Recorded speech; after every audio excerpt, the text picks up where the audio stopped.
Yeshayahu, Isaiah chapter 28. Woe to the haughty crown of Ephraim's drunks, to the fading flower of its proud splendor, located at the head of the rich valley, belonging to people overcome by wine. Adonai has someone strong and powerful. He comes like a hailstorm, a destructive tempest, like a flood of water, rushing, overwhelming. With his hand he hurls them to the ground. The haughty crown of Ephraim's drunks is trampled underfoot, and the fading flower of its proud splendor, located at the head of the rich valley, is like the first ripe fig of summer.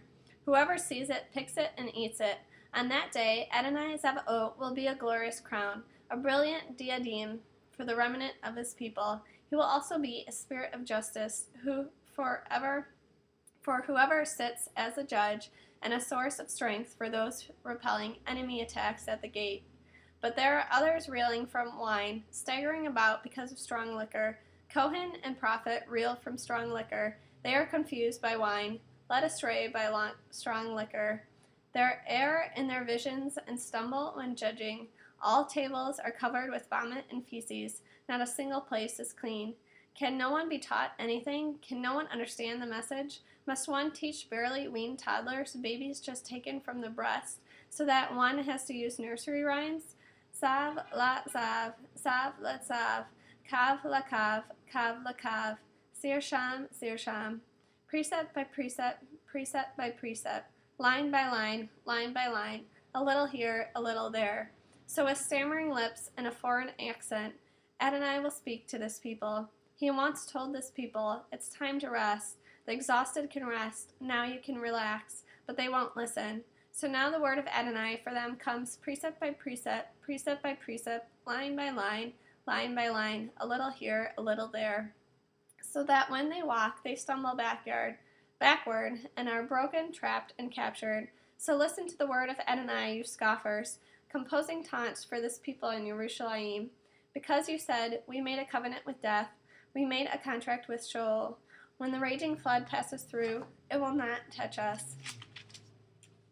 For we have made lies our refuge, and hid ourselves in falsehoods. Therefore, here's what Adonai Elohim says. Look, I am laying in Zion a tested stone, a costly cornerstone, a firm foundation stone. He who trusts will not rush here and there. I will make justice the plumb line, and righteousness the plumb bob.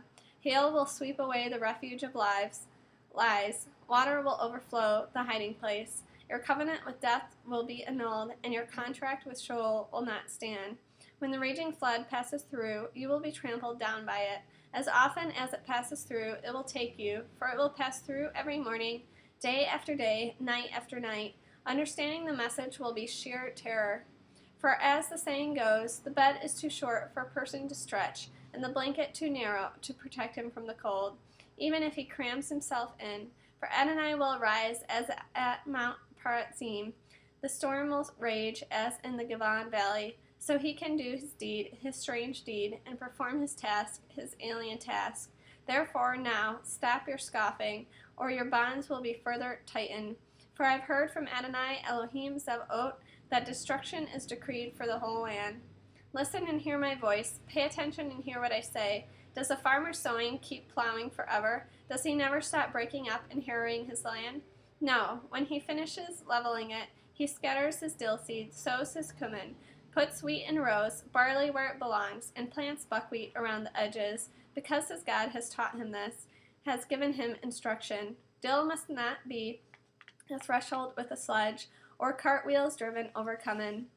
Rather, dill one beats with a stick, and cumin with a flail. When crushing grain for bread, one doesn't thresh it forever. One drives the horse and cartwheels over it, but doesn't crush it to powder. This too comes from Adonai Zavaot. His counsel is wonderful, his wisdom is great.